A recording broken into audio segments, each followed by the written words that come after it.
Hello అందరికీ, welcome to my channel Aedes kitchen and vlogs. అయితే ఈరోజు ఇంట్లో ఉన్న వాటితోనే ఈజీగా కేక్ ఎలా చేసుకోవాలో చూసేద్దాం రండి. ముందుగా బేకింగ్ ట్రేని ఆయిల్ ఇంకా మైదాతో గ్రీస్ చేసుకొని పక్కన పెట్టుకోండి. మీ దగ్గర బటర్ పేపర్ ఉంటే అది కూడా యూస్ చేసుకోవచ్చు. ఆ తర్వాత ప్రీహీట్ కోసం పెద్ద గిన్నెని పెట్టుకొని అందులో చిన్న స్టాండ్ లాంటిది పెట్టుకొని మూత పెట్టేయడమే. ఇక్కడ నేను 2 eggs వరకు తీసుకుంటున్నాను. అయితే మొన్న పెట్టిన షార్ట్ వీడియోకి ఫుల్ వీడియో కావాలంటే కామెంట్ చేయమని అడిగాను, కాకపోతే ఎవరు కామెంట్ చేయలేదు. కొద్దిగా వ్యూస్ ఎక్కువ వచ్చాయి కదా అని నేనే ఫుల్ వీడియో చేసేస్తున్నాను. 2 eggsని బ్రేక్ చేసుకొని మిక్సింగ్ బౌల్లోకి వేసుకోండి. అయితే ఇక్కడ నేను 1 cup వరకు షుగర్ తీసుకొని దాన్ని మిక్సీ పట్టాను. అయితే 1.5 cup వరకు షుగర్ అయితే నాకు వచ్చింది. ఈ కప్తోనే మెజర్ చేసుకుంటున్నాను నేనైతే మొత్తం. మీరు కూడా ఏ కప్తో అయితే మెజర్ చేసుకుంటారో దాన్ని అన్నింటినీ మెజర్ చేసుకోండి. అయితేనే పర్ఫెక్ట్గా వస్తుంది కేక్ అయితే ఇక్కడ షుగర్ ఇంకా ఎగ్ని ఎంత మంచిగా బీట్ చేస్తే అంత మంచిగా వస్తాయండి కేక్స్. అయితే మీ దగ్గర హ్యాండ్ బ్లెండర్ ఉన్నా అదన్నా యూజ్ చేసుకోవచ్చు.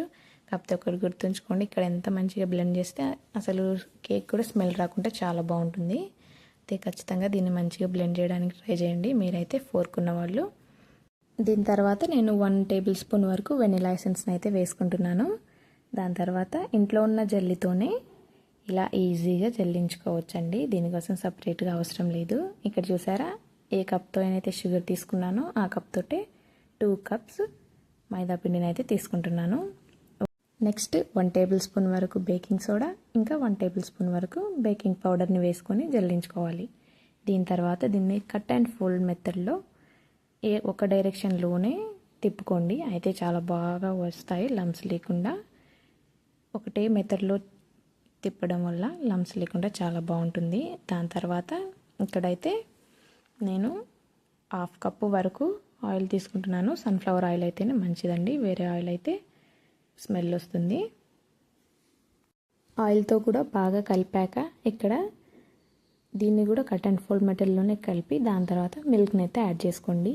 మిల్క్ అయితే యాడ్ చేయడం క్లిప్ అయితే మిస్ అయిందండి, మీరైతే ఖచ్చితంగా యాడ్ చేసుకోండి. మిల్క్ కూడా 1/2 cup వరకు తీసుకోండి.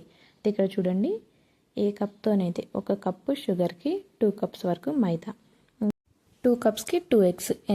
ఎన్ని కప్స్ అయితే మైదా తీసుకుంటారో అన్ని ఎగ్స్ అయితే తీసుకోండి. దాని తర్వాత 1/2 cup వరకు సన్ఫ్లవర్ ఆయిల్ తీసుకోండి, స్మెల్ రాకుండా బాగుంటుంది. ఇంకా 1/2 cup వరకు మిల్క్ వేసుకోండి. ఇక్కడ చూసారా, రిబ్బన్ కన్సిస్టెన్సీ వచ్చాక బేకింగ్ ట్రేలోకి షిఫ్ట్ చేసేయండి. షిఫ్ట్ చేశాక ఇక్కడ చూడండి ఎంత బాగా వచ్చాయో. మొత్తం రిబ్బన్ కన్సిస్టెన్సీలో అయితే వచ్చింది. ఇలా కన్సిస్టెన్సీ వచ్చేదాకా మీరైతే చేసుకోండి.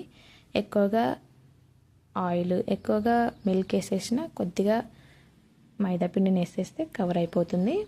దీని తర్వాత దీన్ని ట్యాప్ చేయడం మర్చిపోవద్దు, అయితే లోపల ఉన్న ఎయిర్ బబుల్స్ అయితే పలిగిపోతాయండి. ఇలా ట్యాప్ చేశాక డైరెక్ట్ ఇంకా మనం ప్రీహీట్ చేసుకున్న గిన్నెలో అయితే షిఫ్ట్ చేసుకోండి. షిఫ్ట్ చేశాక పైనుంచి ఏమైనా బరువు పెట్టండి, అయితే తొందరగా బేక్ అవుతుంది. ఇక్కడ 35 నుంచి 40 minutes వరకు బేక్ చేసుకోండి లో ఫ్లేమ్లోనే. హై ఫ్లేమ్ అయితే పెట్టొద్దు, కాలిపోతుంది కేక్ అయితే. ఇక్కడ లో ఫ్లేమ్లో కుక్ చేసుకొని తర్వాత బేక్ అయిందో లేదో తెలుసుకోవడానికి ఒక టూత్ పిక్ అయినా లేక ఒక నైఫ్ అయినా తీసుకొని లోపల వరకు గుచ్చి చూస్తే ఏమన్నా పిండి అంటుకోకుంటే అది పర్ఫెక్ట్గా బేక్ అయినట్టుంది. ఇక్కడ చూసారా, ఏమి పిండి అంటుకోలేదు, అయితే ఇక్కడ బేక్ అయిపోయినట్టే.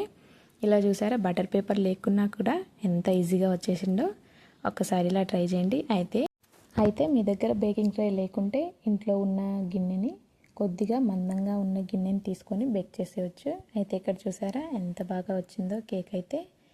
ఇలా ఒక వీడియో అయితే చూసానండి, ఇలా కేక్ ఒత్తితే మళ్ళీ దాని స్టేజ్లోకి అయితే వచ్చేస్తే పర్ఫెక్ట్గా బేక్ అయినట్టంట. అయితే చూసారా, అందుకే ఇలా చూపిస్తున్నాను.